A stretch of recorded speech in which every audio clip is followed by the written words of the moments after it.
દર્શક મિત્રો, હું જીગર દેવાણી આપ સૌનું સ્વાગત કરું છું ચર્ચા છડે ચોકમાં। આજે ફરી એકવાર એક એવા મુદ્દા સાથે આપની સમક્ષ આવ્યો છું જે સીધી જ રીતે આપણે ઘણા બધા પ્રશ્નો કરાવતી હશે। અને આ પ્રશ્નોની જ્યારે વાત આવે તો સૌથી પહેલા મોટાભાગના લોકો, જ્યારે મિડલ ક્લાસ લોકો હોય છે અને મિડલ ક્લાસ લોકો મહા મહેનતે એક એક રૂપિયો કમાતા હોય છે અને અચાનક જ તેમને જ્યારે ખબર પડે છે કે એક બે રૂપિયા નહીં, એક બે હજાર રૂપિયા નહીં, એક બે લાખ નહીં પણ કરોડોના કાંડ ચપટી વગાડતા થઈ રહ્યા છે આજુબાજુ, એ લોકોનો વિચાર આવે છે કે આખરે એવું કઈ રીતે શક્ય છે। એક સામાન્ય માણસને રોજીરોટી કમાવા માટેની જે મહેનત છે એ જમાપૂંજી આખી ખર્ચીને માંડ એકાદ વસ્તુ લઈ શકતો હોય અને એવામાં અચાનક જ કોઈક માણસ આવે છે, હજારો લાખો કરોડોનું એક કાંડ કરી નાખે છે અને પછી ખબર પડે છે કે ભાઈ ક્યાંક કદાચ તો વિદેશ જતા રહ્યા, ક્યાંક હાથમાં પણ ના આવ્યા। પરંતુ આ તમામની વચ્ચે આજે આપણે ચર્ચા કરીશું ભૂપેન્દ્ર ઝાલા, જે પોન્ઝી સ્કીમની આપણે આજે ચર્ચા કરવાના છે। એનું સૌથી મુખ્ય નામ, પણ માત્ર એ જ નહીં, આજે તેની ધરપકડ જ્યારે થઈ ગઈકાલે અને ત્યારથી લઈને આજે 7 દિવસના રિમાન્ડ તો મંજૂર થયા છે, એના વિશે તો ચર્ચા કરીશું જ કરીશું। પરંતુ સાથે સાથે છેલ્લા કેટલાક વર્ષોમાં અથવા મહિનાઓમાં ગુજરાતમાં, ભારતમાં અને વિશ્વભરમાં આવી અનેક પ્રકારની પોન્ઝી સ્કીમથી કરોડો રૂપિયા ચાવ કરી જનારા લોકો કેવી રીતે પેદા થાય છે, કેવી રીતે તેમની એ હિંમત ખુલે છે, શું કાયદો તેમને અસર નથી કરતો, શું તેમને કોઈનો ડર નથી, કેવી રીતે લોકોને ટાર્ગેટ કરે છે, આ તમામ મુદ્દા વિશે આજે વાત કરીશું ચર્ચા છડે ચોકમાં।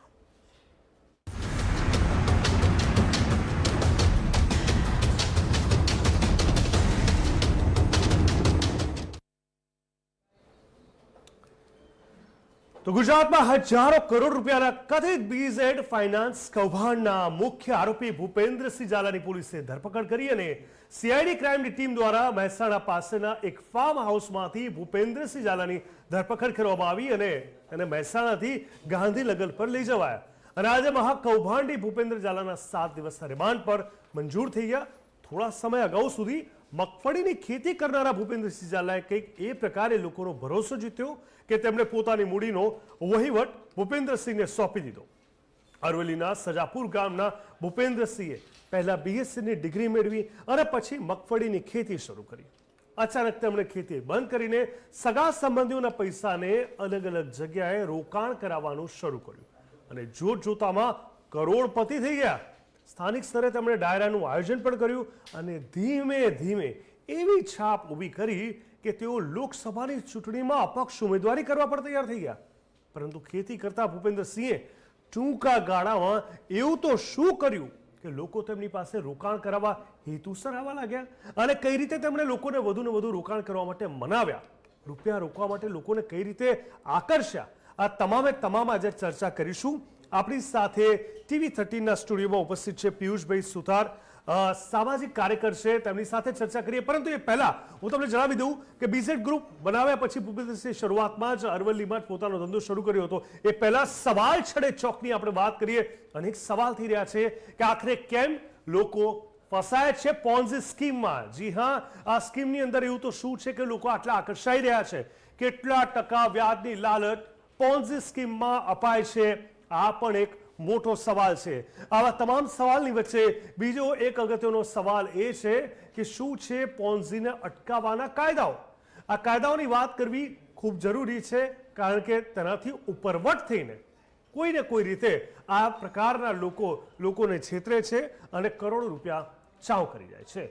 કેમ વારંવાર થાય છે પોન્ઝી સ્કેમ, એ પણ એક મોટો સવાલ છે। અને આ પોન્ઝી સ્કેમની વાત કરવામાં આવે છે ત્યારે ભણેલા ગણેલા લોકો પણ આમાં ફસાતા હોય ત્યારે કેવી રીતે એ લોકો ફસાય છે એ બહુ મોટો સવાલ છે। પોન્ઝી સ્કીમમાં કરોડોનું રોકાણ કેવી રીતે કરાવાય છે એ પણ એક વાત સાચી છે। ત્યારે આ તમામની વચ્ચે આ પોન્ઝી સ્કીમને લઈને સવાલો કરી રહ્યા છે ત્યારે માત્ર ભૂપેન્દ્ર ઝાલા જ નહીં પરંતુ તેમના જેવા અનેક લોકો વિશે આજે ચર્ચા કરીશું। તે જે મોડસ ઓપરેન્ડીથી આ પ્રકારના કાંડના કારણે કરોડો રૂપિયાનું ફુલેકું ફેરવીને જતા રહેવાની કોશિશ કરે છે, તેની પાછળ શું રણનીતિ હોય છે, શું મોડસ ઓપરેન્ડી હોય છે, શું વિચારધારા હોય છે, કોનો સપોર્ટ હોય છે અને કેવી રીતે આખું માળખાકીય ધોરણે એક વ્યવસ્થાનો ભાગ ઘડી તેને પાર પાડે છે, એ આજે જાણીશું, સમજીશું। બહુ બધા લોકોને અલગ અલગ રીતે લાલચો પણ આપવામાં આવી, લાલચોનો ભોગ પણ લોકો બન્યા અને લાલચોના ભોગની સામે કહેવાય છે ને કે અતિની ગતિ ક્યારે નથી હોતી। અને એ અહીંયા સ્પષ્ટ રીતે લાગુ પડે છે.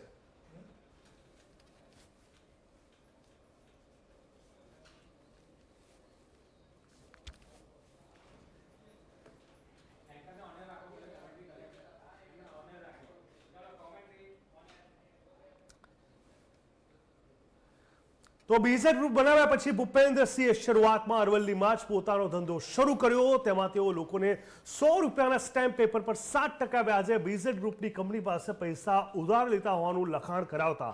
ભૂપેન્દ્રસિંહ ઝાલા સામે ફરિયાદ કરનારા અનેક લોકોએ એવું પણ જણાવ્યું કે તેઓ પ્રાંતિજ પર ટ્યુશન ક્લાસ ચલાવતા હતા અને ભાડાના મકાનમાં રહેતા હતા. ત્યારે એવા લોકોને પણ ટાર્ગેટ કરવામાં આવ્યા અને કહેવામાં આવ્યું કે બીઝેડ ફાઇનાન્સમાં રોકાણ કરનારાને પૈસા મળતા હોવાની એક આખી વાત ઊભી કરવામાં આવી અને સૌથી પહેલા સ્થાનિક એજન્ટને પણ ક્યાંક ટાર્ગેટ કરવામાં આવ્યા હતા. આમ કરતા કરતા જોવા જઈએ તો અનેક લોકોના રીતે ટાર્ગેટ કરીને આગળ કોઈને કોઈ રીતે ફસાવવામાં આવ્યા હતા. આવા એક બે નહીં અનેક લોકો હતા. ત્યારે સવાલ અનેક ઊભા થયા છે કે આખરે એ લોકોને કેમ આવી રીતે ટાર્ગેટ કરવામાં આવ્યા હતા. આ તમામની વચ્ચે એક બાદ એક લોકો જ્યારે આગળ આવ્યા ત્યારે એવી પણ સામે આવી વાત કે એ લોકોને એવું કહેવામાં આવતું કે તેમની નીચે તેઓ 10 લોકોના હાથ નીચે બીજા રોકાણકારો મળે તો તેમાં તેમને 0.25% કમિશન પણ મળશે. આવી જ્યારે વાત સામે આવી ત્યારે તેમને મોડાસામાં એક સેમિનાર કર્યો હોવાની પણ વાત સામે આવી હતી. ત્યારે આ તમામ મુદ્દા પર આપણે આજે ચર્ચા કરવા જઈ રહ્યા છીએ. ત્યારે સૌપ્રથમ પિયુષભાઈ સુથાર જે TV13 સ્ટુડિયો સાથે ઉપસ્થિત છે, સામાજિક કાર્યકર છે, અને અંબાલાલભાઈ ચૌહાણ જે નિવૃત્ત IPS અધિકારી હતા, તે બંનેનું ખૂબ ખૂબ સ્વાગત છે. સૌપ્રથમ પિયુષભાઈ, આપણે જ્યારે આ ચર્ચા કરી રહ્યા છે અને સ્વાભાવિક રીતે આપણને વિચાર આવે કે એક સામાન્ય માણસને પોતાની રોજીરોટી કમાવા માટે જે મહેનત લાગતી હોય છે, એક સામાન્ય ગાડી કે ઘર લેવા માટે આખી જિંદગી નીકળી જતી હોય છે, એવામાં આવો કોઈક સામાન્ય માણસ એકદમથી પરપોટાની જેમ ફૂલી ઉઠે છે અને ત્યારબાદ રાતોરાત માત્ર કરોડપતિ નથી થતો પણ ઘણા બધા લોકોને ટાર્ગેટ કરી એક કરોડો રૂપિયાનો ફોલેકું ફેરવી અને આરામથી આગળ વધતો જાય છે અને એને કોઈ રોકી નથી શકતું, ટોકી નથી શકતું, અટકાવી પણ નથી શકતું. શું લૂપહોલ્સ તમને લાગે છે આખી સિસ્ટમની અંદર? કારણ કે આગળ હું ચર્ચા કરીશ, આ માત્ર એક જ નહીં, આવા અનેક કાંડ આપણી સામે હાલની તારીખે પણ હાજર છે. સૌથી પહેલા હું એક વાત કહીશ કે કૌભાંડ થાય છે ને, અને આ જે થયું છે એ થવા જોઈએ ને ખરેખર કરવા વાળા મજબૂત હોવા પણ જોઈએ. કારણ કે આ ગુજરાતમાં આને આદત પડી ગઈ છે કૌભાંડોની. કૌભાંડો સહન કરવાની આદત પડી ગઈ છે. જ્યારે પતી ગયા પછી પકડવાનું આવે છે. શરૂ થાય ત્યારે કોઈને ખબર નથી હોતી. આપણી સિસ્ટમ અને આપણી તંત્ર એટલું નબળું હોય એવું લાગે છે. અને વિદેશ ભાગી જાય, ગુજરાત છોડી દે, ઇન્ડિયા છોડી દે, ત્યાં સુધી આપણી સિસ્ટમ કેટલી ડાઉન છે, કેટલી નબળી છે. અને બીજી મહત્વની વાત કે આવા મોટા કૌભાંડો પાછળ જ્યારે મોટા માથા કહીએ, કોઈનું નામ દેવાનું માગતો નથી હું, પણ જે આગેવાનો હોય કે મોટા માથા હોય જે એમની ટાંગ અડાવે છે ને, ત્યારે આપણી જવાબદાર ગુજરાત પોલીસ જે કામગીરી મજબૂતાઈથી કરતી હોય છે તેમને નબળા થવું પડે છે. અને જનતામાં આપણી આ ગુજરાત પોલીસની છબી ડાઉન થતી હોય છે. પોલીસ તો કામગીરી કરે જ છે, કાયદેસર કામગીરી કરે છે, પણ ક્યાંક ને ક્યાંક VIP સેવા આપવી પડતી હોય છે આરોપીઓને. અને મહત્વની વાત છે કે પબ્લિક કરે શું બિચારી? કૌભાંડોમાં ના ફસાય તો કરે શું? બેકારી કેટલી બધી છે, મોંઘવારી કેટલી બધી છે. નહીં, પણ આ તો જાગૃતતા પર સવાલ આવ્યો ને. મોંઘવારી, ગરીબી, બેકારી એવા મોટા મુદ્દાઓ છે, સ્પર્શતા મુદ્દાઓ છે, સંવેદનશીલ પણ છે, અસર કરતા પણ છે. પણ એનો મતલબ એ તો નથી ને કે આ પ્રકારની વાતોમાં એ લોકો આવી જાય. એ પણ તો જાગૃતિ આપણે કેળવવી પડશે. હા, સાચી વાત છે. વ્યાજખોરો ઉપર તંત્ર નજર રાખી રહ્યું છે, તો આવી લોભામણી સ્કીમો ઉપર નજર કેમ નથી રાખતું તંત્ર? આ જે લોભામણી સ્કીમો મૂકે છે. અને બીજી મહત્વની વસ્તુ, કોઈ પણ યોજના હોય, ક્યારે પણ સરકારે કોઈ પોતાના લાભ માટે જ ચલાવી હોય છે. કોઈને કોઈ ખિસ્સાના પૈસા કાઢીને કાપતું નથી. કોઈ કોઈની મદદ, પોતાના રૂપિયા મદદ કોઈની નથી કરતું, કોઈ પણ સ્કીમમાં, કોઈ પણ બાબતે. જનતાએ ખરેખર જાગૃત થવું જોઈએ કે તમને એકના ડબલ કરી આપે છે કોઈ બી સ્કીમોમાં, તો એ કેવી રીતે લાવતો હશે? તમે વિચારો તો ખરા, કોઈની સલાહ તો લો. આજે તમે કોઈને 5 રૂપિયા વધારે નથી આપી શકતા, તો એ લોકો તમને આજે ડબલ કઈ રીતે કરી આપશે? અને આપણે આંખ વેચીને આપી દઈએ છીએ, ઘર બાર વેચીને, દાગીના વેચીને, મિલકતો વેચીને. પરિસ્થિતિ બગડે છે. આપણે ઉપરથી બેકારીના અને ગરીબીના ખપ્પરમાં હોમાઈ જઈએ છીએ. મહત્વની વાત એ છે. ઠીક છે, આપણી સાથે અંબલાલ ચૌહાણ જે નિવૃત્ત આઈપીએસ અધિકારી જોડાયા છે. અંબલાલભાઈ, હવે આપે તો જોયું છે કે આ પહેલી ઘટના નથી, અનેક ઘટનાઓ આવી સામે આવી છે, ત્યારે સૌથી મોટો સવાલ તમને શું થયો છે સિસ્ટમને લઈને? કારણ કે આ ક્યાંક ને ક્યાંક આપણે આ લોકોને રોકવામાં, આપણો સમાજ કહીએ કે આપણી વ્યવસ્થા કહીએ, એમને રોકવામાં આપણે ક્યાંક પાછા પડ્યા છે, ત્યારે જ આ ઘટનાઓ વધી રહી છે. આપની વાત બિલકુલ સાચી છે કે આપણે આ જે સિસ્ટમ આપણી જે કોઈ છે એમને રોકવામાં પાછી પડી રહી છે, એ હકીકત છે. હમણાં દિલીપભાઈએ કહ્યું કે લોભામણી જાહેરાતો ને એવું બધું આપતા હોય છે, અને આપણે દેશી ગુજરાતીમાં એક કહેવત છે કે લોભિયા હોય ત્યાં ધૂતારા ભૂખે ન મળે. ભૂખે મરવાની વાત તો જુદી છે, પણ લોભિયા હોય ત્યાં હવે એવી કહેવત કહેવાય કે લોભિયા હોય ત્યાં ધૂતારા જલસા કરે. એટલે બજારમાં જ્યારે સેવિંગ્સ બેંકમાં 4% રેટ ઓફ ઇન્ટરેસ્ટ ચાલતો હોય, બીજામાં 5% ચાલતો હોય, ને આ લોકો સીધા 3 વર્ષે 4 વર્ષે 5 વર્ષે દબાણ કરવાની વાત કરે, એટલે ગમે તે લોકોને લોભ તો થાય જ, પહેલી વાત છે. પણ બીજી વાત સાથે સાથે એ પણ છે કે ડાયો માણસ હોય એ વિચાર કરે કે જ્યારે બેંક 4% આપે છે સેવિંગ્સ બેંકમાં, બીજા જે સારી બેંકો જે છે ફિક્સમાં 5 થી 7% આપે છે, તો આ લોકો 1 વર્ષમાં ડબલ કરવાની ને 2 વર્ષમાં ડબલ કરવાની ને આવી જે વાતો કરે છે, તો એમાં ચોક્કસપણે કંઈ ને કંઈ ખોટું હોવું જોઈએ. અને એ ખોટું જે છે એ છેલ્લે પછી બહાર આવે છે. આ લોકો શરૂઆતમાં એમને 2-4 વર્ષ સુધી એમને સાચવે, એમને સારો વળતર આપે, પછી સારી સારી જગ્યાઓએ ફરવા લઈ જાય, અને એવા બીજા પણ ઘણા પ્રલોભન આપે, અને એમાં લોકોને પાછા કમિશન પણ આપે, બીજા એજન્ટો પણ નિમે, એ એજન્ટોને વધારે કમિશન આપે. એટલે એજન્ટો વળી પાછા જે રોકાણકાર કરનાર હોય ભવિષ્યમાં, એમને પણ પોતાના કમિશનમાંથી થોડું કમિશન આપે, અને આ રીતે આખી જાળ બિછાઈ જાય છે. એ એક વાત છે. બીજું જે રીતે આપણે દિલીપભાઈએ કહ્યું કે આમાં મોટા માથા પણ સંડોવાયેલા હોય છે, એટલે એ વાત 100% સાચી છે. જ્યારે કોઈ માણસ, એને પોતાને તો ખબર જ છે કે આ એની એક આ પોન્જી સ્કીમ છે, એની એક આ ઠગાઈની સ્કીમ છે, એટલે પહેલાથી પોલિટિશિયનો સાથે, બ્યુરોક્રેટ સાથે જે હોય ટોપના, એની સાથે સંબંધો સારા રાખે છે, એટલે એને બીજી કોઈ નડતર મળે નહીં, નડે નહીં, અને સાથે સાથે એનું કામ સ્મૂથલી ચાલે. એટલે અને 4, 5, 7, 8 વર્ષમાં તો એ લોકો લાખો કરોડો રૂપિયાનું કરી અને પછી રાતોરાત ગાયબ થઈ જતા હોય છે, ગુમ થઈ જતા હોય છે. આપણે આ ઝાલાભાઈની જ વાત કરો તો એ એમના મહેસાણાના કોઈ દૂરના ગામમાં પાછા ફાર્મ હાઉસમાં મળેલા, એમના ખેતરમાં મળેલા. એટલે હવે આ રીતે એ લોકો પછી ભાગી જવાની વેતરણ કરતા હોય છે. પૈસા બધા બહુ ઉનાઈ લીધા હોય છે, એટલે ભાગી જવામાં પણ જે લોકો પાસપોર્ટ કાઢનારા હોય છે, પાસપોર્ટ ઓથોરિટી હોય છે બીજા, એ લોકો પણ એમાં પોતાની રીતે એ ખરીદી લેતા હોય છે આ ગુનેગારો, અથવા કોઈની લાગવગ છે, શરમ, જે મોટા માથાની વાત હમણાં થઈ, એ લોકો પણ એમને આ રીતે આડકતરી રીતે મદદ કરતા હોય છે. અને પેલા જે એમના જે ગ્રાહકો બન્યા હોય છે, એ ગ્રાહકો આ બાજુ ઉઘરાણી કરતા હોય તો એમને શરૂઆતમાં ઉડાવ જવાબ આપતા હોય છે, અથવા થોડા ઘણા કંઈ પૈસા આપી દે, ચલો બીજા પછી લઈ જજો આમ છે, અને પછી છેલ્લે એ લોકો ભાગી જવામાં સક્સેસ બને છે. એક વાત. બીજી વાત એ છે કે આનો કેસ પણ ચાલે કોર્ટમાં. પોલીસ, આપણે સીઆઈડી ક્રાઇમે બહુ સારું કામ કર્યું છે, પણ આ કેસ પણ જયારે કોર્ટમાં ચાલે, તે કોર્ટ કેસ ચાલતા એનો અંત આવતા અપીલ ઉપર ને પાછા અપીલ ઉપર અપીલ, એટલે એમાં ઓછામાં ઓછા 10 થી 15 વર્ષ જતા રહેતા. બિલકુલ, આ તમામ મુદ્દા ખૂબ જરૂરી છે આજે. એટલા જ માટે માત્ર ભૂપેન્દ્ર ઝાલા જ નહીં, પરંતુ એમની સાથે અથવા એમના જેવા ઘણા બધા લોકો ભૂતકાળમાં આ પ્રકારના કાંડ કરી ચૂક્યા છે, વારંવાર થઈ રહ્યા છે, એના પર આપણે ચર્ચા કરી રહ્યા છે. TV30ના સ્ટુડિયોમાં દેવાંશી જોશી, જમાવટના એડિટર, પત્રકાર આપણી સાથે જોડાયા છે. દેવાંશી, આપનું પણ ખૂબ ખૂબ સ્વાગત છે. દેવાંશી, ખૂબ જ કહેવાય કે એક સંઘર્ષ સાથે શરૂ થયેલી આ કથા, હું એટલા માટે આ શબ્દો પ્રયોગ કરું છું કારણ કે શરૂઆતના સમયમાં જ્યારે તમને લીડ મળી હતી અને તમે આખા મુદ્દાને એક અલગ જ રીતે લોકો સમક્ષ મૂક્યો હતો, પત્રકારોને જે રીતે ગ્રાન્ટેડ લેવામાં આવી રહ્યા હતા, એક ક્યાંક કહી શકાય કે એમના મોઢા પર પણ એક તમાચો તમે માર્યો અને બતાવ્યું કે વાસ્તવિકતામાં ઈમાનદારીનું એક અલગ જ સ્થળ છે અને ત્યાં કોઈ પણ પ્રકારની પહોંચ, મોટી મોટી વાતો, પૈસા એ જોર નહીં ચાલે.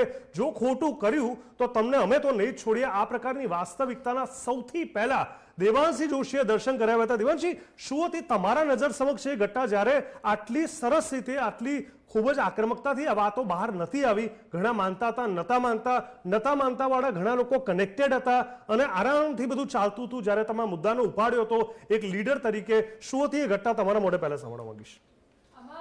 કોઈ પણ આ પ્રકારની પોન્જી સ્કીમ અથવા આ પ્રકારનું કોઈ પણ કૌભાંડ માત્ર ત્યારે સરળતાથી એ વ્યક્તિઓ લાગુ કરી શકે છે જ્યારે સિસ્ટમનો દરેક હિસ્સો એમને બધી બાજુથી મદદ કરતો હોય. કોઈ એક જગ્યાએ પણ એક નાનો અવાજ જો બુલંદીથી સામે આવી જાય તો પછી આખી વ્યવસ્થા એની જાતે ખોરવાઈ જાય છે. પ્રશ્ન શું છે કે હું અત્યારે તમને કહું કે જીગરભાઈ હું તમને એકના ડબલ કરી આપીશ તો તમે મારા પર એ ભરોસો નહીં કરો, પણ જ્યારે તમારા ભાઈ તમને એવું કહેશે કે મને પૈસા આપો જીગરભાઈ અને હું આમાં રોકીશ અને એના ડબલ થશે તો એનો બહુ જ મોટો ફરક પડે છે. એ જે હ્યુમન રિલેશન્સ અથવા હ્યુમન સાયકોલોજીમાં જે અત્યારે પેલું ફોમો બહુ ચર્ચામાં છે, ફિયર ઓફ મિસિંગ આઉટ, કે બધાને એવું લાગે કે અરે યાર મારી આજુબાજુના બધા લોકો કરોડપતિ બની રહ્યા છે, રાતોરાત બધાના પૈસા ડબલ થઈ રહ્યા છે, હું કેમ પાછળ રહી જાઉં? આ જે સાયકી છે એને એ 28 વર્ષનો છોકરો જ્યારે આ કરી શકે છે અને એમણે જ્યારે શરૂઆત કરી ત્યારે હી વોઝ જસ્ટ 25.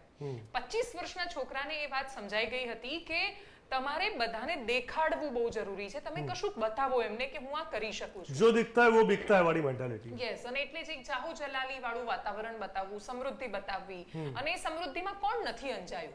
મંત્રી પણ સામે આવીને તમારી વાત કરે, ધારાસભ્ય પણ આવીને તમારી વાત કરે, તમારા ફોટોઝ એ દરેક મોટા રાજનેતાઓ સાથે દેખાય, જે રાજનેતાઓ સાથે એમનો વર્ષો જૂનો કર્મઠ કાર્યકર્તા છે પણ ન મળી શકતો હોય ડિનર પર કે લંચ પર.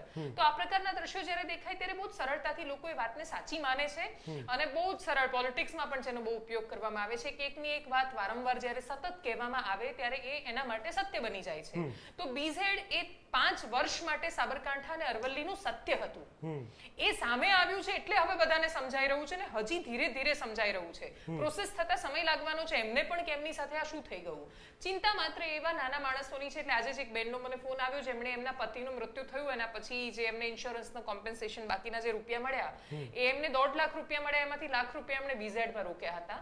એમનું ઘર પણ એવી હાલતમાં નથી કે ₹1 લાખ પાછા મેળવી શકે, પણ એટલા નાના માણસ સુધી બીઝેડ પહોંચી ગયો હતો. અને એટલે એનું ત્યાં સુધી પહોંચવું એ આપણા બધાની સહિયારી નિષ્ફળતા છે. વ્યક્તિઓને સમજાવવું કે ઈમાનદારીના પૈસાનું કોઈ મહત્વ નથી હોતું. આ નવો ટ્રેન્ડ છે. બધા એવું સમજે છે કે રસ્તો ગમે તે હોય જવા દો, એક જગ્યાએ પહોંચવું છે. એ પહોંચવાની જે ઉતાવળ છે બહુ આવી રહી છે. આ નવી પેઢી માટે સંદેશો બહુ જરૂરી હતો અને એ સંદેશો મને એવું લાગે છે કે હવે પહોંચશે કે તમે 2 નંબરના રૂપિયાથી રાતોરાત કરોડપતિ બનવાના સપના જુઓ છો તો કદાચ એ પૂરું થશે, તમારો એ સપનાનો મહેલ બનશે, પણ પછી એક દિવસ એ એવો તૂટશે કે એ પત્તાનો મહેલ સાબિત થશે. કારણ કે તમે જે જગ્યાએ કીધું ને, જે જગ્યા પર પહોંચવા માટેની દોડ લાગેલી છે, જગ્યા પર લાગે છે ક્ષિતિજ જેવી છે, એનો કોઈ અંત નથી. અત્યારે લાગે છે કે અહીંયા પહોંચીશું એટલે બધું પ્રાપ્ત થઈ જશે, પછી કંઈ જોઈશે નહીં, પણ એની વાસ્તવિકતા એ નથી. પિયુષભાઈ, સૌથી મોટો સવાલ એ છે કે વારંવાર આ પ્રકારની જ્યારે ઘટના ઘટતી હોય તો શું એ લોકોને પકડીને રોકી ના શકાય? જેમ કે એ લોકો ખુલ્લેઆમ એડ કરતા હોય છે, બતાવતા હોય છે કે આટલા આપશો તો આટલા કરી દઈશું, આટલા ટાઈમમાં કરીશું. હવે કોઈ એવો નિયમ નથી કાયદાકીય ધોરણે કે એ લોકોને રોકી ટોકી શકાય? જે વસ્તુ આ ચલો બહાર પડીને અત્યારે સામે આવી ગયું છે, પણ જ્યારે એ લોકો પાસેથી પૈસા ઉઘરાવતા, જે રીતે દેવાંશીએ વાત કરી અત્યારે કે એક સામાન્ય માણસ જેના એક ઇન્સ્યોરન્સના 1.5 લાખમાંથી પણ જો 1 લાખ આપતા હોય, આટલી હદે એ લોકોએ પોતાની એડ ચલાવી હોય માર્કેટમાં, એ લોકો ડાયરેક્ટ ઓર ઇનડાયરેક્ટલી બધા સુધી પહોંચ્યા હોય, તો એમને રોકવા માટેની આપણી સિસ્ટમ કોઈ છે જ નહીં. કારણ કે આ તો ઓફિશિયલ વસ્તુ છે ને. આરબીઆઈનો જે એક રેટ હોય, જેમ કે 8%થી વધારે એફડી પર વ્યાજ ના આપતું હોય તો કોઈ પ્રાઇવેટ બેંક બી 1% વધારે ના કરી શકે એના રૂલ્સથી બહાર જઈને. તો જો આટલી મોટી બેંક એને બ્રેક નથી કરી શકતી એમના રૂલ્સ રેગ્યુલેશનને ફાઇનાન્શિયલી, તો એક કોઈ સામાન્ય માણસ અચાનક રાતોરાત પૈસા ડબલ કરવાની વાત કરે, ટ્રિપલ કરવાની વાત કરે, તો એને કેમ આપણી સિસ્ટમ નથી રોકી શકતી? સૌથી પહેલાં તો દેવાંશીબેનનો આભાર માનીશ કે એમને આ કૌભાંડને ઉજાગર કર્યું, ખુલ્લું પાડ્યું. કારણ કે એક મહિલા પત્રકાર થઈને આખી ગુજરાત સિસ્ટમને તમાચો માર્યો હોય એ બાબત બની કહેવાય. આપણી ગુજરાત સરકારની તમામ સિસ્ટમ ગણો, જે ગુપ્તચર શાખા કહેવાય કે જે બી હોય, એ કોઈને આ બાબત ના દેખાઈ, અને દેખાઈ હશે તો બહાર લાવી ના શક્યા. નહીં લાવી શકવાનું કારણ શું? જરૂર વગરના લોકો વચ્ચે માથું મારતા હોય છે. આજે એક સામાન્ય નાગરિક, જાગૃત નાગરિક ફરિયાદ કરવા જાય કે આ વ્યક્તિએ કરપ્શન કર્યું છે, મારી ફરિયાદ લો, તો એ વ્યક્તિ ઉપર એ જવાબદાર ઇન્ચાર્જ લોકો 151ની કલમ પોલીસની કામગીરીમાં રૂકાવટ કરીને એને ડરાવવા બીવડાવવા માટે કેસ કરી શકતા હોય છે. જો આવા નિર્દોષ લોકો પર આ કેસ કરી શકતા તો આ સિસ્ટમ આવા લોકોને શું પકડી શકવાની હતી?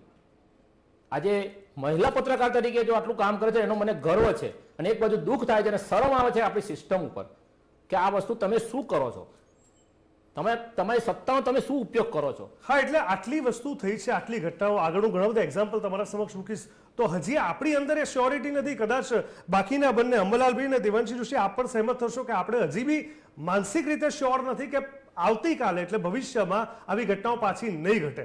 આની જે વણઝાર છે એ ક્યારે અટકશે એની કોઈ ગેરંટી જ નથી. એટલે પકડાય, કોઈ ઓફિશિયલી કેસ કરે, એફઆઈઆર કરે તો આગળ કાર્યવાહી થાય, ચલો પકડાઈ ગયા, પણ પછી બીજી વાર બી તો ના થવું જોઈએ. સિસ્ટમે ત્યાં પણ તો આગળ આવવું પડશે. અમરલાલભાઈ, આના પર શું કહેશો આપ?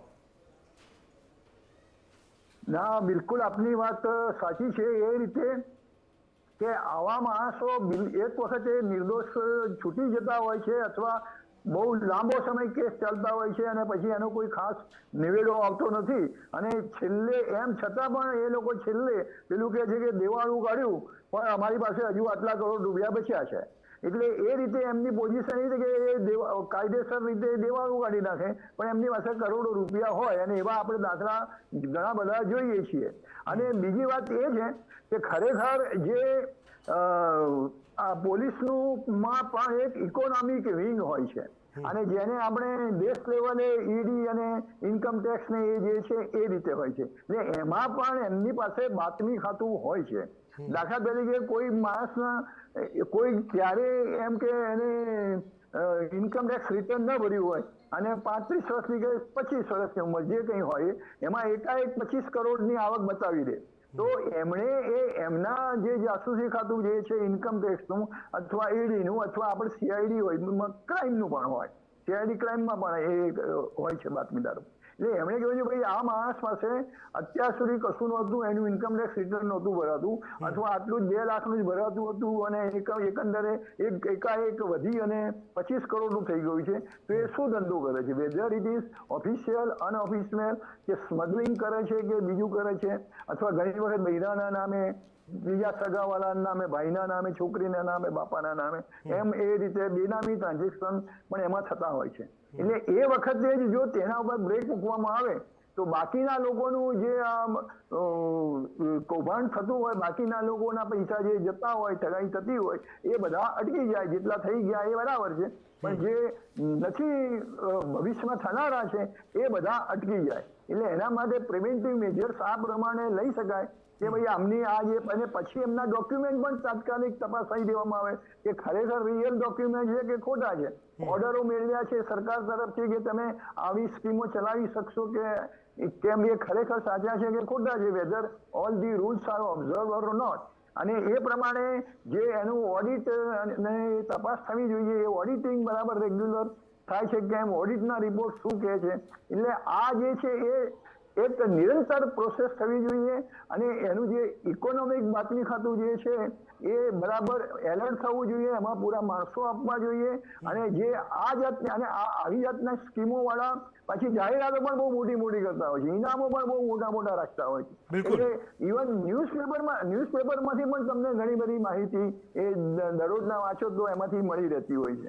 એટલે આ બધી માહિતી એકત્ર કરી અને એના ઉપર પ્રિવેન્ટિવ મેજર્સ જેમ વધારે લેવામાં આવે એમ આ વસ્તુ અટકે. કારણ કે શરૂઆતના સ્ટેજમાં એ લોકો થોડા લોસમાં પણ જતા હોય છે. પૈસા ભેગા કર્યા, એ પૈસા કમિશનમાં આપ્યા, પ્રોત્સાહન ઇનામ તરીકે આપ્યા, બીજી રીતે ભેટ સોગાદો આપ્યા, ક્યાંક ટ્રીપ કરાવી દીધી, એટલે એ રીતે એમના વાપરતા જતા હોય છે. એટલે એકંદરે શરૂઆતના તમે 1, 2, 5 વર્ષો જુઓ ને તો એ લોસમાં જ હોય છે, પણ પછી જેમ ઠગાઈ જનારા માણસોની સંખ્યા જેમ વધતી જાય છે એમ એમનો પ્રોફિટ પછી રાતોરાત કરોડોમાં વધતો જાય છે. એટલે આ જે પ્રિવેન્ટિવ મેજર છે, જાસૂસી ખાતું છે, એની પણ એટલી જ જરૂરિયાત છે ને, એ માટે સરકારે પણ એમાં બરાબર ઇન્ટરેસ્ટ લઈ અને આ ખાતાને, બાતમી ખાતાને વધારે સક્રિય કરવું જોઈએ અને આમાં તો સરકારની આખી સિસ્ટમની જેમ દેવાંશીબેને કહ્યું કે આમાં આપણી આખી સિસ્ટમ નિષ્ફળ ગયેલી છે. આપણી પ્રજા, આપણે પોતે એક સિસ્ટમ તરીકે નિષ્ફળ ગયા છીએ એ જણાઈ આવે છે. તમે સરકારની વાત કરી, ઘણી બધી જોગવાઈઓ વિશે મારે વાત કરવી છે. શું જોગવાઈઓ હતી ભૂતકાળમાં, પણ કેવા પ્રકારની જોગવાઈઓ વિશે ચર્ચા થઈ હતી, કેવા પ્રકારના ફેરફારની વાત થઈ હતી? ખૂબ સારી ઓન પેપર તો ઘણી બધી વાતો છે, પણ જ્યારે વાત અમલીકરણની આવે છે ફરી એકવાર ત્યાં ને ત્યાં સવાલો અટકી જાય છે. ઘણા બધા મુદ્દા છે અને ઘણા બધા પરસેપ્શન ઊભા થયા છે. આ ઘટનાને લઈને ચર્ચા કરીશું આ બ્રેક બાદ.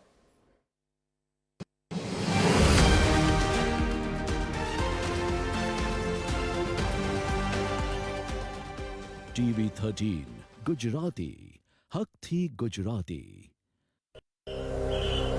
શિયાળે સોરઠ બલો આજો કચરો મારે. કેમ છો મિત્રો? હું છું હેલી, ફરી લઈને આવી વિકાસની હેલી. આજે હું આવી છું વર્લ્ડના બેસ્ટ ટુરિઝમ વિલેજ ધોરડોમાં.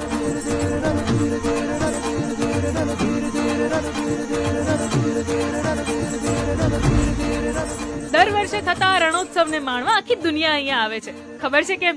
કારણ કે વિશ્વમાં ક્યાંય ના હોય એવું અદ્ભુત છે આ સફેદ રણ. જાણે ધરતી પર ચાંદરનું પથરાયું હોય એવા દ્રશ્યો તમને અહીં જોવા મળે. ઉગતા સૂરજ અને ચાંદની રાતના ઐશ્વર્યમાં રણની સુંદરતા કંઈક અલગ જ નીખરીને આવે. સફેદ રણની સુંદરતા, કચ્છી સંસ્કૃતિ, ભવ્ય ટેન્ટ સિટી, દરરોજ સાંસ્કૃતિક કાર્યક્રમો, લાઇટ એન્ડ સાઉન્ડ શો અને એડવેન્ચર એક્ટિવિટીઝ, આ દરેક સુવિધાઓનું સરનામું એટલે રણોત્સવ.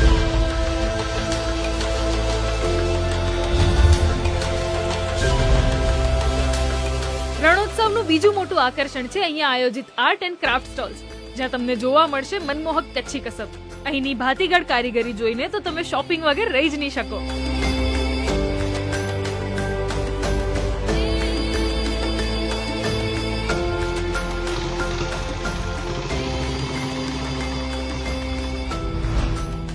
રણોત્સવની આસપાસના ટુરિસ્ટ લોકેશન જેવા કે રોડ થ્રુ હેવન, ધોળાવીરા, માતાનો મઢ, માંડવી બીચ સહિત તમે કેટલું એક્સપ્લોર કરી શકશો. જે માટે સરકાર દ્વારા અહીં ટુરિસ્ટ સર્કિટ બસ પણ શરૂ કરવામાં આવી છે. છે ને જોરદાર? તમે પણ અહીં આવીને કહેશો કે કચ્છ નહીં દેખા તો કુછ નહીં દેખા. તો હું હેલી ફરી લઈને આવીશ વિકાસની હેલી. વિકસિત ભારત, વિકસિત ગુજરાત. મોબાઈલમાં સમય ન બગાડતા હામાં મેસેજ નાખવામાં પોતાની વોરા ભેગી કરો. ધારો તો તમે ક્યાં ન જઈ શકો, તમારે જવું. हमें कीधु से इतिहासों में पढ़ा, रसों में जिसको गाया, तलवारों की शाहों ने जिसको दुलराया, वही कलम का धनी, ज्ञान का कारण हूं मैं, चारण हूं मैं, चारण हूं मैं, चारण हूं मैं.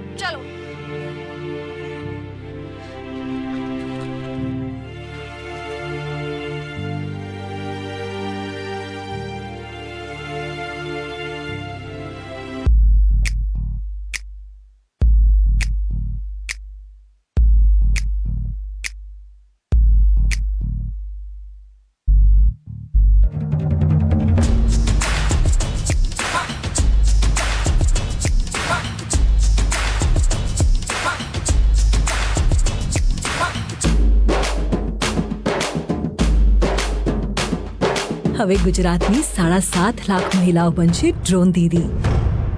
વિકસિત ભારત, વિકસિત ગુજરાત.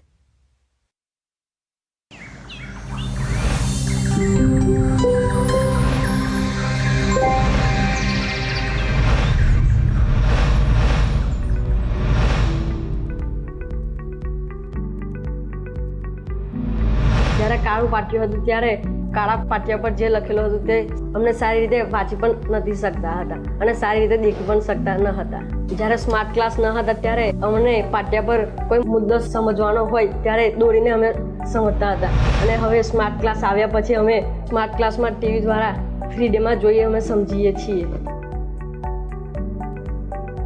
અમારી શાળામાં દરેક સ્માર્ટ બોર્ડ ઇન્ટરનેટ સાથે જોડાયેલા છે, જેથી અમે ઇન્ટરનેટ અને યુટ્યુબનો ઉપયોગ કરીને પણ અભ્યાસ કરી શકીએ છીએ. કાળા પાટિયા પર ચોકના લીધે શરદી ખાંસી થતી હતી અને એની મને એનર્જી હતી એટલે હું બીમાર પડતો હતો. સ્માર્ટ ક્લાસ આવવાથી હવે ચોકનો ડસ્ટ ઉડતો નથી. સ્માર્ટ ક્લાસ આવ્યા પછી અમને ભણવાની મજા આવે છે. સાહેબશ્રી દ્વારા બનાવેલ વસ્તુઓનું અમે આ સ્માર્ટ બોર્ડમાં સંગ્રહ કરી શકીએ છીએ અને જરૂરી પડે ફરીથી તેનું પુનરાવર્તન પણ કરીએ છીએ. ન સમજાતો મુદ્દો અમે ઇન્ટરનેટ અને યુટ્યુબ દ્વારા સમજી શકીએ છીએ. જીવશાળા દ્વારા અમે અભ્યાસનું સારી રીતે પુનરાવર્તન કરી શકીએ છીએ. વિકસિત છોટા ઉદેપુરની સંકલ્પના સાથે અંત્યોદયના વિચારને ચરિતાર્થ કરનાર માનનીય વડાપ્રધાન શ્રી નરેન્દ્રભાઈ મોદી અને રાજ્યના માનનીય મુખ્યમંત્રી શ્રી ભૂપેન્દ્રભાઈ પટેલ તેમજ જિલ્લા તંત્રનો હૃદયપૂર્વક આભાર. વિકસિત ભારત, વિકસિત ગુજરાત.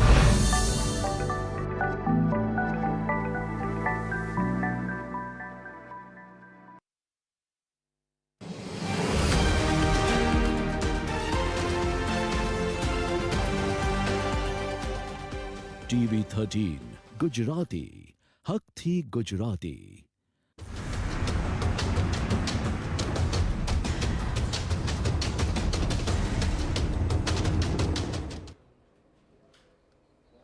બ્રેક બાદ સ્વાગત છે આપનું ચર્ચા છડે ચોકમાં. જે જોગવાઈઓની હું વાત કરતો હતો, ભૂતકાળમાં નાણાં મંત્રાલયના ડિપાર્ટમેન્ટ ઓફ ફાઇનાન્શિયલ સર્વિસીસ અંતર્ગત બનેલા ઇન્ટર મિનિસ્ટ્રીયલ ગ્રુપે જે તે સમયે લગભગ થોડા વર્ષો પહેલાની વાત છે, જે રિપોર્ટ સોંપ્યો હતો અને તેના આધારે સંબંધિત સ્ટેક હોલ્ડર્સ અભિપ્રાય લઈને જે રૂપરેખા તૈયાર કરવામાં આવી, તે રિપોર્ટમાં ઘણી બધી ભલામણો આવી. જેમ કે એક સેન્ટ્રલ લેવલ પર કાયદો બનાવવામાં આવે તેવી પણ વાત થઈ અને તેના આધારે રાજ્ય કાનૂન નક્કી કરીને લાગુ કરશે તેવી પણ વાત હતી. આ બાજુ કાયદામાં સ્પષ્ટ રીતે ડિપોઝિટ લેવાનો નિયમ નક્કી કરવાની પણ વાત થઈ. સાથે સાથે ગેરકાયદેસર ડિપોઝિટ કોને કહેવાશે તેની પણ વ્યાખ્યા નક્કી થઈ.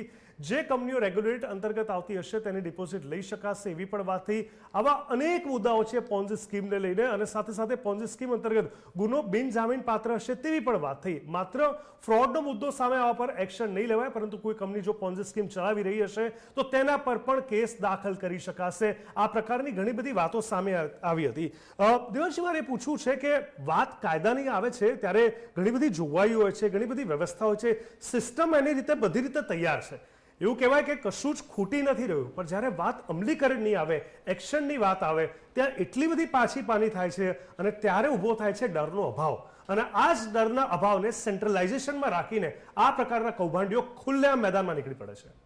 એક્ઝેક્ટલી. આગળ જે ચર્ચા થઈ એમાં થોડી હું અસહમત થતા એટલું કહેવા માંગીશ કે આમાં પણ ઇકોનોમિક ઓફેન્સ વિંગ છે આપણી, એણે જ કામ કર્યું છે. એટલે આર્થિક અપરાધ માટે, એના નિવારણ માટે જે શાખા બનેલી છે એ જ આખા કેસને એ લોકો ટ્રેક કરતા હતા અને એ લોકોએ જ બીઝેડને પકડ્યો. પણ પ્રોબ્લેમ એ છે કે એમને જ્યારે રેડ કરી એના પછી કેટલી વાર આહવાન કર્યું, કેટલી એફઆઈઆર થઈ. અત્યાર સુધીમાં ખાલી 3 એફઆઈઆર થઈ છે. જે ઇન્વેસ્ટર્સ છે એ પણ આની અંદર જોડાયેલા છે. એટલે બીઝેડ ટોળાનો ચહેરો છે. બીઝેડ એકમાત્ર કલ્પ્રિટ નથી આખા કેસમાં. કોઈ સામે કેમ નથી આવી રહ્યું? કેમ કે બહુ જ સરળ છે. હું એકલી ઇન્વેસ્ટર નથી, મારું માત્ર રોકાણ નથી. મેં તો ટોપી પહેરી છે પણ મેં બીજા 10 ને પહેરાવડાવી છે મારા કશાક લાલચમાં. એટલે જ્યારે પાપના ભાગીદાર બધા હોય ત્યારે કોણ સામે આવશે? એટલે આ આખા કેસમાં સીઆઈડીએ પકડી લીધો, 7 દિવસના રિમાન્ડ લઈ લીધા, બાકીના અકાઉન્ટ ચેક થઈ રહ્યા છે. સ્વીપરના અકાઉન્ટમાં પણ 10-20 લાખના ટ્રાન્ઝેક્શન સામે આવી રહ્યા છે. કોઈ પાણી આપવાનું કામ કરતો જે પટાવાળા હતા એના અકાઉન્ટમાં પણ 25-25 લાખના ટ્રાન્ઝેક્શન સામે આવે છે.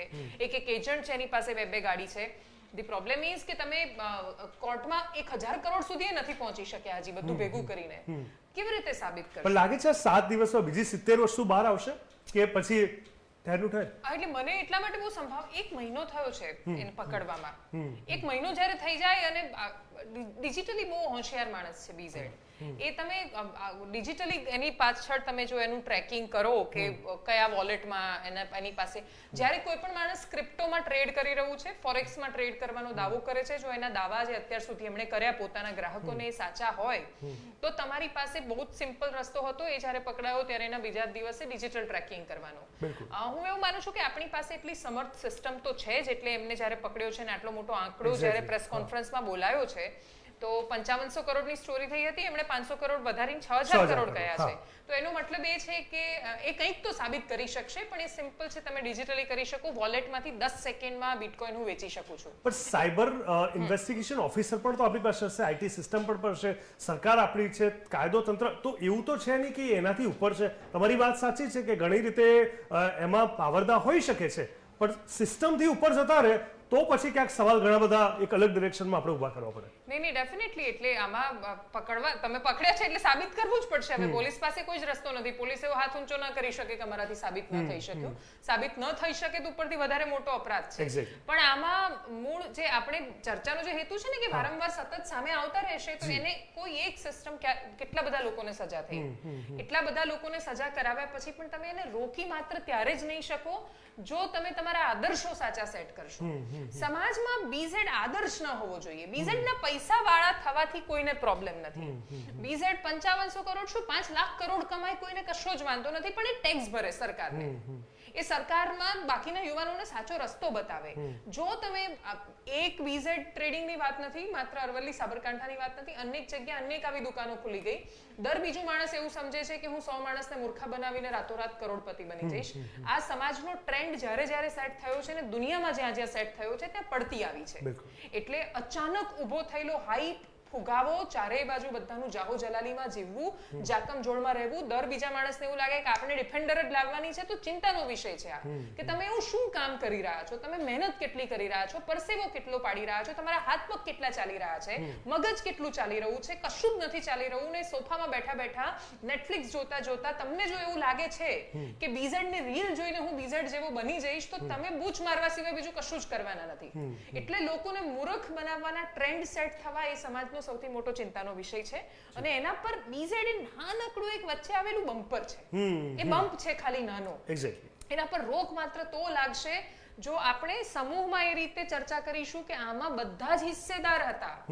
કોણ બાકી છે આમાં? પોલીસ, પત્રકાર, શિક્ષકો, જે લોકોને નોબલ પ્રોફેશન આપણે કહીએ છીએ કે સમાજના સૌથી ઉમદા વ્યવસાયો જો ખાડે જાય તો પછી બીઝેડ ને એકલાને બોલવાથી શું મતલબ? બધા હિસ્સેદાર છે એના. બિલકુલ. દર્શકો મિત્રો, પોન્ઝી સ્કીમ આ છે શું? પોન્ઝી સ્કીમ એ એક રોકાણનું કૌભાંડ છે જેમાં રોકાણકારને બેંક કરતા વધારે ઊંચા દરે વળતરનું પ્રલોભન આપવામાં આવે છે. શરૂઆતમાં વિશ્વાસમાં લેવા માટે એક તગડું વળતર આપી પણ દેવામાં આવે છે, જ્યારે નવા નાણાંનો પ્રવાહ ધીમો પડી જાય, જેના કારણે નફાની ચૂકવણી ચાલુ રાખવી અશક્ય બની જતી હોય છે અને પછી છેતરપિંડીની આ યોજના પડી ભાંગતી હોય છે અને આવા અનેક કિસ્સાઓ દેશમાં બન્યા છે. ગુજરાતમાં પણ વધતા જતા કિસ્સાઓ જોવા મળી રહ્યા છે અને એ પણ આપણે ચર્ચા કરીશું કે આ પોન્ઝી નામ ક્યાંથી પડ્યું. એ ટેકનિકલ મુદ્દા પર જઈએ એ પહેલા હું દર્શકો તમને એ કહેવા માંગીશ, ભૂપેન્દ્રની કૌભાંડી સ્કીમની વાત કરીએ. આ ઝાલાની જે કૌભાંડી સ્કીમની જે વાત કરું છું, આપણે તો બધી સ્કીમ વિશે ચર્ચા કરીશું, ઘણા બધા કાંડ વિશે ચર્ચા કરીશું. અમારે એ પણ જાણવું છે, સમજવું છે કે આટલી બધી હિંમત,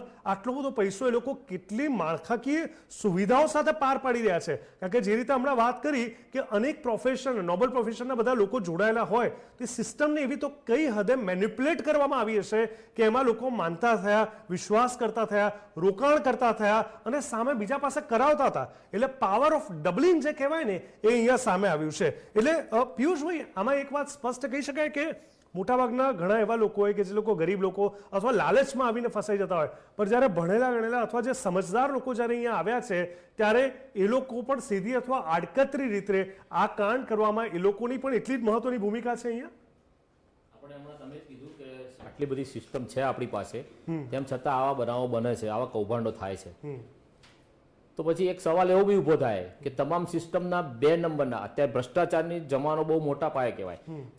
આપણે કહીએ કે કળિયુગ કે સતયુગ, પણ અત્યારે ભ્રષ્ટાચાર યુગ ચાલે છે અને એના કારણે 2 નંબરના રૂપિયા એટલા બધા હોય છે લોકો પાસે કે જેને સત્તા છે એની અંદર એ કૌભાંડ કરીને રૂપિયા ભેગા કરે છે અને એ રૂપિયા ક્યાંક રોકાણ કરે છે અને એ રૂપિયા રોકાણ કરે એટલે આપણને એવું લાગે કે ભાઈ ભણેલા ગણેલા પણ આમાં જોડાયા છે, પણ એ ભણેલા ગણેલા એમ નથી જોડાયા, એ 2 નંબરના રૂપિયા સેટ કરવા જોડાયા છે. એમાં લાલચ એમને પણ જાગી છે. આજે 2 નંબરના કરોડપતિઓને જો લાલચ જાગતી હોય તો શહેરમાં બેકારી, ગરીબી, મોંઘવારી વાળા જમાનામાં કે જનતામાં લાલચ કેમ ના જાગે? નાનો માણસ પીસાય છે તો એને બી થોડીક તો ઈચ્છા થાય ને કે 5 ના 25 કરું.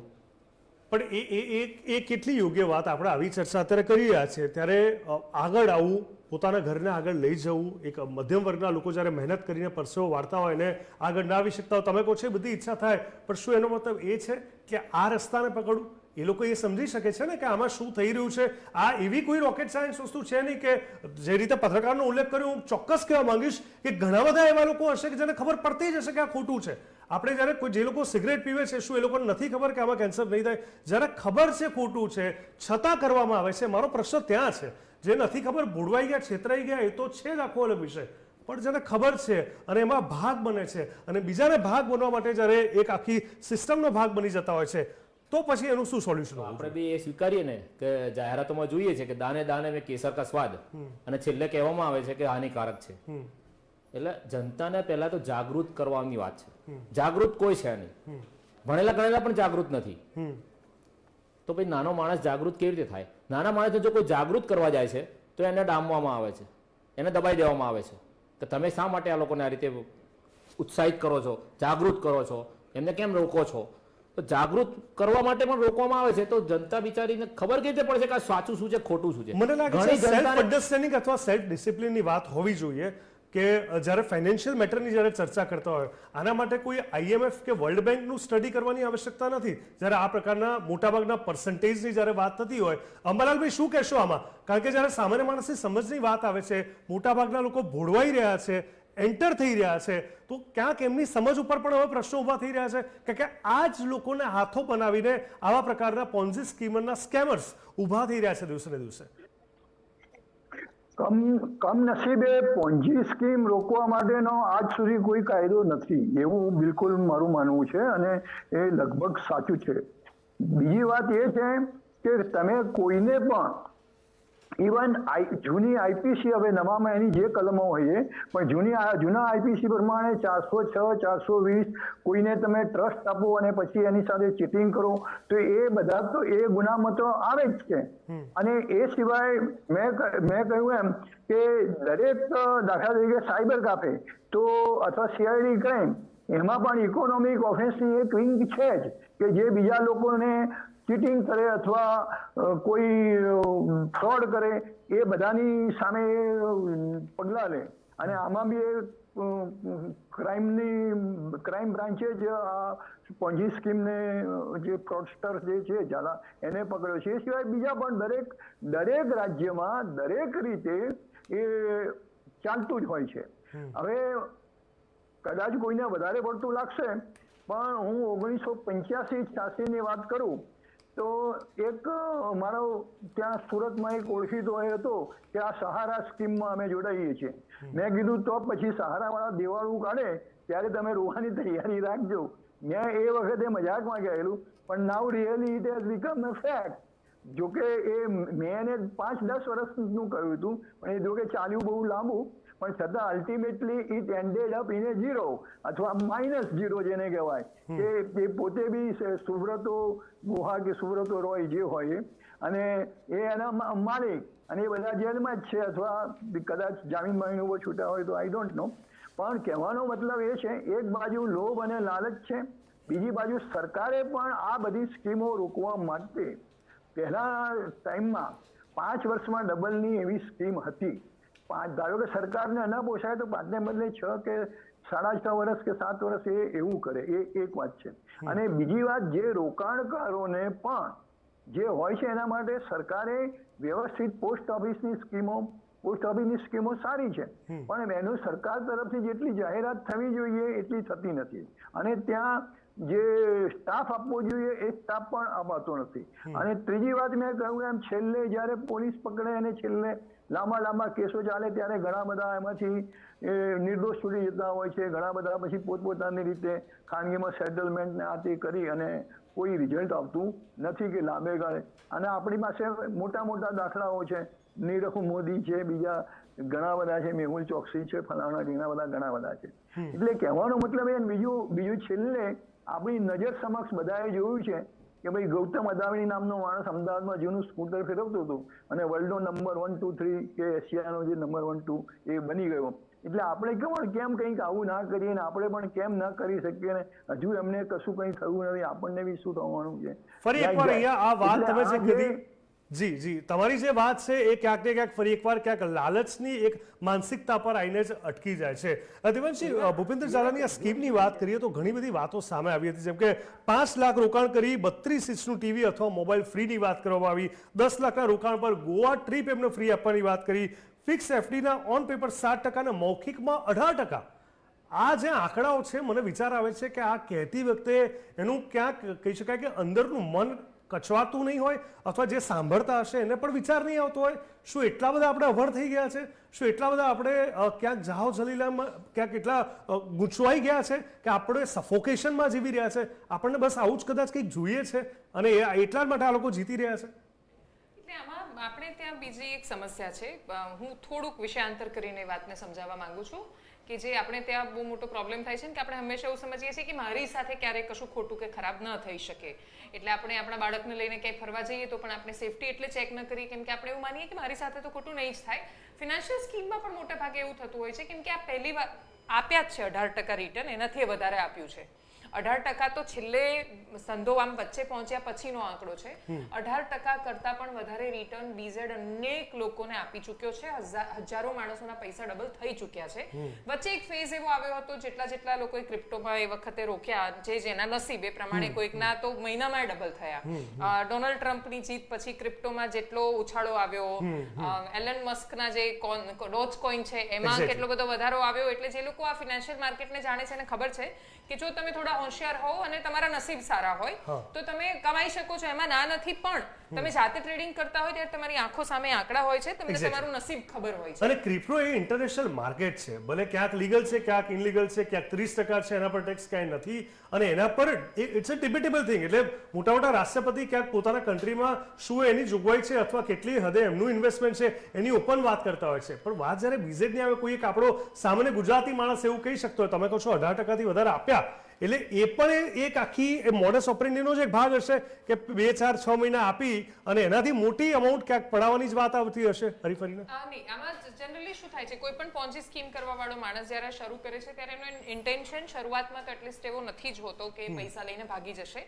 એવું માને છે કે નવું ઇન્વેસ્ટમેન્ટ આવતું જશે. એ ઇન્વેસ્ટમેન્ટ એ માર્કેટમાં રોકશે, માર્કેટ સારું નહીં હોય તો ક્રિપ્ટોમાં રોકશે, ક્રિપ્ટો સારું નહીં હોય તો એ ફોરેક્સમાં જશે, ફોરેક્સ સારું નહીં હોય તો એ કોઈ બિઝનેસને જોઈન કરશે અને બિઝનેસ શરૂ કરશે અલગ અલગ. બીઝેડે પણ એ જ કર્યું, ચાઇનાથી માલ લાવીને આપણે અહીંયા બધે વેચવાનું શરૂ કરો, ઇલેક્ટ્રોનિક્સના બિઝનેસમાં ગયો, અલગ અલગ બિઝનેસમાં પડ્યો, સ્કૂલ ખરીદો, સ્કૂલને આગળ વધારો વગેરે વગેરે. એણે ઘણા બધા પ્રયત્નો કર્યા છે.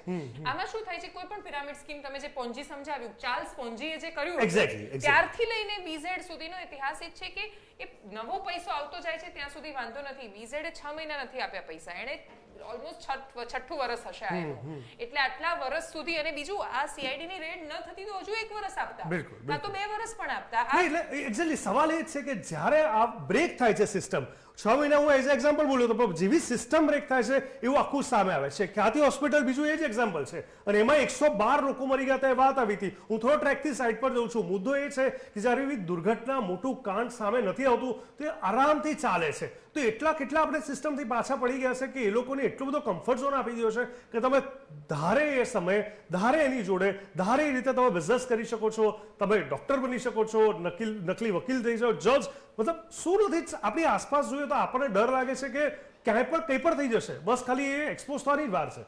એટલે આપણે એને મોટા થવા દેવાની હંમેશા રાહ જોઈએ છીએ દરેક વ્યક્તિ.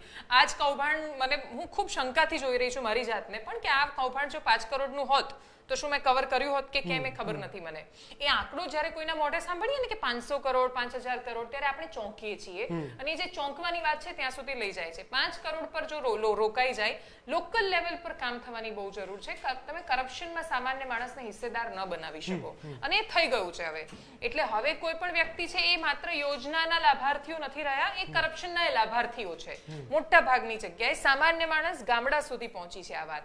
એટલે જ આ બાકીની બધી સમસ્યાઓ છે. એટલે આ આખી સિસ્ટમમાં માત્ર ને માત્ર આપણું નેશનલ કેરેક્ટર એક મજબૂત હોવું જોઈએ. આપણું રાષ્ટ્રીય ચરિત્ર આપણને વાત બહુ જ સરળતાથી સમજાવવું જોઈએ કે હું આ દેશને પ્રેમ કરું છું તો એની પાયાની શરત છે ને વફાદાર રહેવાનું. એને પ્રેમ કરવાનો પહેલો મતલબ એ છે કે હું ચોરીના પૈસામાં હિસ્સેદાર નહીં બનું. આટલી વાત આપણે છે ને એવું સમજીએ કે બધા ચોર છે તો ભાઈ મારી એકલીની ચોરી શેની દેખાશે, બધા જ આપણે દૂધ રેડવાના છે તો હું પાણી રેડી દઈશ તો એનાથી શું ફરક પડશે, છેલ્લે બધું આખું તળાવ પાણીનું થઈ ગયું. એટલે અકબર બિરબલની વાર્તાઓ આપણને બહુ કહી પણ પછી હવે દાદીમાની વાર્તાઓ છૂટી ગઈ છે. એટલે ઇટ્સ ઓલ અબાઉટ ઇન્ટિગ્રિટી. તમે જે કહો છો ઇન્ટિગ્રિટીની વાત છે કે કોઈને ખબર હોય કે ના હોય, આપણને ખબર છે કે ભાઈ આ નથી યોગ્ય વસ્તુ, તેમાં નથી પડવાનું, આગળ વધવાનું જ નથી. સીધી વાત છે. દર્શક મિત્રો, તમે જન્મટીપ કે આજીવન કારાવાસની સજા સાંભળી હશે, પણ ક્યારે તમે એવું નહીં સાંભળ્યું કે કોઈ ગુનેગારને 100-200 વર્ષની, 1000-2 વર્ષની, પરંતુ 13,000 વર્ષથી પણ વધુ કેદની સજા થઈ હોય? જી હા, થાઈલેન્ડમાં એવું બન્યું હતું. થાઈલેન્ડની કોર્ટે એક કૌભાંડીને 13,275 વર્ષની કારાવાસની સજા ફરમાવી. પોતે નાણાકીય રોકાણની છેતરપિંડીની યોજના એટલે કે આ જે પોન્ઝી સ્કીમ છે તે ચલાવતો હતો અને તે કબૂલાત કરી. પુદિત કિઠીથ્રોડેલિક નામના 34 વર્ષના કૌભાંડ કરતા આ કરી હતી સ્કીમ, અને તેની સ્કીમમાં તેણે રોકાણકારોને ઊંચા વળતરની ખાતરી આપી અને લગભગ 40,000 લોકોએ $16 કરોડ વધુનું રોકાણ કર્યું હતું. અને તે રોકાણના કારણે ગેરકાયદે ધિરાણના ધંધામાં સંડોવણી અને બીજા લગભગ 2600 આસપાસ આરોપસર કોર્ટે એ સજા ફરમાવી હતી. હવે વાત હું ગુજરાતની કરું તો અમદાવાદ ક્રાઇમ બ્રાન્ચ દ્વારા પોન્ઝી ઓપરેટર ઇમ્તિયાઝ સૈયદની ધરપકડ કરવામાં આવી હતી ભૂતકાળમાં, અને તેની જૂની કંપની વેવ્સ ઇન્વેસ્ટમેન્ટ લિમિટેડને શંકાના દાયરામાં ત્યારથી જ આવી ગઈ હતી. એ સિવાય અભય ગાંધી પર 380 કરોડ રૂપિયાની છેતરપિંડીનો આરોપ હતો. એ અભય ઇન્ટ્રાટ્રેક સ્ટ્રેટેજી એક્સપર્ટ્સ એટલે કે AISE નામની કંપનીના બેનર હેઠળ આકર્ષક યોજનાઓ ચલાવતો હતો. રોકાણ પર 15% સુધીનું વળતરનું વચન આપી લોકોને આકર્ષ્યા. જુલાઈ-ઓગસ્ટ 2011ની વાત કરું ત્યારે પર્દાફાશ થયો અને ત્યારબાદ તે વિદેશ ભાગી ગયો. બાદમાં ભારત પરત આવતા અમદાવાદ એરપોર્ટ ઉપરથી તેની ધરપકડ કરવામાં આવી. હજી એક એક્ઝામ્પલ જે તમને સૌને યાદ હશે તે છે અશોક જાડેજા માળી. એને 1 કા 3 બનાવી આપવાની લાલચમાં અનેક લોકોને છેતરીને કરોડો છેતર્યા અને તેની પત્ની નીતા ₹19.8 મિલિયન સાથે 31 મે 2009ના રોજ ધરપકડ કરવામાં આવી. 3 જૂન 2009ના રોજ ઉત્તર ગુજરાતના પાટણ જિલ્લાના કુંવારા ગામમાંથી પોલીસ દ્વારા 10 સંબંધીઓને તેમની યોજના સાથે કથિત સંડોવણી બદલ ધરપકડ કરવામાં આવી. 10 જૂન 2009ના રોજ ગુજરાતની સ્થાનિક અદાલતે ક્રિમિનલ ઇન્વેસ્ટિગેશન વિભાગને જાડેજા પર નાર્કો ટેસ્ટ કરાવવાની પરવાનગી આપી હતી. ત્યારબાદ રાજસ્થાન, મહારાષ્ટ્ર, દેશના અન્ય ભાગોમાંથી પણ ક્યાંક ને ક્યાંક તેમના સાથીઓની પણ વાત સામે આવી. આના વાત આખી આગળ વધી હતી અને કરોડો રૂપિયા કેવી રીતે તે લોકો પાસે ઉઘરાવી રહ્યો છે તે વાત સ્પષ્ટ થઈ હતી. એ પણ ખુલાસો કર્યો કે કેટલાક પોલીસ કર્મીઓ અને બુટલેગરોએ પણ તેની મની મલ્ટીપ્લાઇંગ સ્કીમનો લાભ લીધો હતો અને એવું પણ જણાવ્યું હતું કે વ્યક્તિગત રીતે ₹200 મિલિયન અને અન્ય ઘણા લોકોએ તેમના કરતાં પણ વધુ કમાણી કરી હતી. આ બાજુ સુરેન્દ્રનગરમાં વધુ એક પોન્ઝી સ્કીમ કૌભાંડમાં 100 થી વધુ મહિલાઓ ધ્રાંગધ્રા તાલુકાના મેથાણમાં નિર્માણ સહકારી મંડળી દ્વારા ચલાવવામાં આવેલી છેતરપિંડી કરી રોકાણ યોજનાનો ભોગ બની. રોકાણકારો મોટાભાગે ગામડાના લોકો તેમની બચત પર ઊંચા વળતરના વચનો આપીને યોજનામાં ફસાયા અને ઘણી સ્ત્રીઓએ 6 વર્ષના સમયગાળામાં દર મહિને 500 થી 1000 રૂપિયાનું રોકાણ કર્યું હતું. એમ કરતા કરતા લાખો કરોડો રૂપિયાનું અહીંયા પણ રોકાણ થયું. જોકે સ્કીમની પાકતી મુદત પછી કંપની રોકાણકારોને 1 કરોડ રૂપિયાથી વધુ પરત કરવામાં નિષ્ફળ રહી અને તમામ ખુલાસો થઈ ગયો. અને છેલ્લું ઉદાહરણ મોડાસા બાયપાસ રોડ પર આવેલી ઓમટેક અને ક્યાર કન્સલ્ટન્સીનું ઉઠમણું. રોકાણકારોનો કરોડો રૂપિયા ફસાયાની શક્યતાઓની વાત સામે આવી. મહિનાના 5 થી 22% સુધી વ્યાજ આપવાની વિગત હતી ને 2021ની જો વાત કરું તો સમય ટ્રેડિંગ નામનું એક કૌભાંડ રાજકોટમાં થયું અને મુખ્ય આરોપી પ્રદીપ ડાબેરા, જેના 2 મુખ્ય પાર્ટનર હતા, ફરિયાદી બાદ ધરપકડ થઈ ગઈ અને અનેક ખુલાસાઓ ત્યારે સામે આવ્યા. 50 કરોડથી પણ વધારેનો એ આખું કાંડ હતું. હું સૌ પ્રથમ તો એટલું જ કહેવા માંગીશ દર્શક મિત્રો કે આ તમામ વસ્તુમાં એવી કોઈ એવી મોટી વાત નથી કે જેની આપણને સમજ ન પડતી હોય. કદાચ આપણને એટલી સમજ પડી જાય કે સરકાર અને સરકારે ઊભી કરેલી વ્યવસ્થાથી વધારે મજબૂત કશું જ નથી અને આવી કોઈ પણ પ્રકારની લાલચ જો આપણે આપણા પર હાવી ન થવા દઈએ તો લગભગ મને એવું લાગે છે કે 50% કરતાં વધારે આવા લોકોને તમે ત્યાં જ બ્લોક કરી દો છો. કારણ કે તમે પોતે જ્યારે લાલચ કરો છો એ જ એમનો શિકાર બને છે અને ત્યાંથી વાત શરૂ થાય છે. જો એ તમને કન્વિન્સ જ ન કરી શકે, તમે એવી કોઈ લાલચમાં ન આવી જાઓ તો કદાચ આ મુદ્દાઓ આગળ નહીં જાય. ત્યારે આપણે પોતે થોડું એજ્યુકેટ થવાની જરૂર છે. પિયુષભાઈ સુથાર, સામાજિક કાર્યકર તરીકે આપ અમારી સાથે જોડાયા, ખૂબ ખૂબ ધન્યવાદ. અમરલાલભાઈ ચૌહાણ, નિવૃત્ત IPS અધિકારી, આપે પણ સિસ્ટમને લઈને ઘણી બધી વાત ખુલીને કરી અહીંયા, આપનો ખૂબ ખૂબ ધન્યવાદ. અને દેવાંશી જોશી, તમારું માત્ર TV13 ગુજરાતી નહીં, પરંતુ હું ગુજરાતી તમામ મીડિયા વતી ખૂબ જ હૃદયપૂર્વક આભાર માનવા માંગીશ. એક બાહોશ પત્રકાર તરીકે, એક મહિલા પત્રકાર તરીકે તમે જે ફરજ નિભાવી છે, તમે જે કાર્ય કરી રહ્યા છો, અને ખાસ કરીને ખૂબ અડગતા સાથે, કમિટમેન્ટ એ જ કહેવાય કે જ્યારે કોઈ પણ ડામાડોળવાળી સ્થિતિમાં પણ તમે ત્યાં અડગ થઈ જાઓ, તમે એ અડગતા સાથે, કમિટમેન્ટ સાથે BZ જેવા અનેક લોકોની પાછળ પડીને તમે દૂધનું દૂધ, પાણીનું પાણી કર્યું. નામ ભલે BZ હોય, પરંતુ દર્શક મિત્રો, A to Z આખી કુંડળી કાઢવામાં દેવાંશી જોશી અને જમાવટનો ખૂબ જ એક મહત્વપૂર્ણ એક ભૂમિકા હતી. તમારો પણ ખૂબ ખૂબ ધન્યવાદ અને આભાર માનવા માંગીશ દર્શક વતી. દર્શકો, આજે તો અત્યારે ચર્ચામાં બસ અત્યારે આટલી જ વાત કરીશ, પણ આશા રાખું કે ફરી એકવાર, મારી નથી ઈચ્છા કે સામાજિક મુદ્દાને સ્પર્શતા અલગ અલગ મુદ્દા સાથે હું રોજબરોજ આપણી સામે આવું છું, તો ફરી એકવાર કોઈ કૌભાંડ, ભ્રષ્ટાચાર કે પોન્ઝી સ્કીમ અને આવા વ્યક્તિઓને લઈને મારી તમારી પાસે આવવું પડે એવી ઈચ્છા નથી. ત્યારે તમારે પોતે થોડું એજ્યુકેટ થવું પડશે, આગળ આવવું પડશે. ચર્ચા છડે ચોકમાં બસે ત્યારે આટલું છે. દેશ દુનિયા ગુજરાત રાજ્યની પડે પડની વિગત માટે આપ જોતા રહો TV13 ગુજરાતી. નમસ્કાર.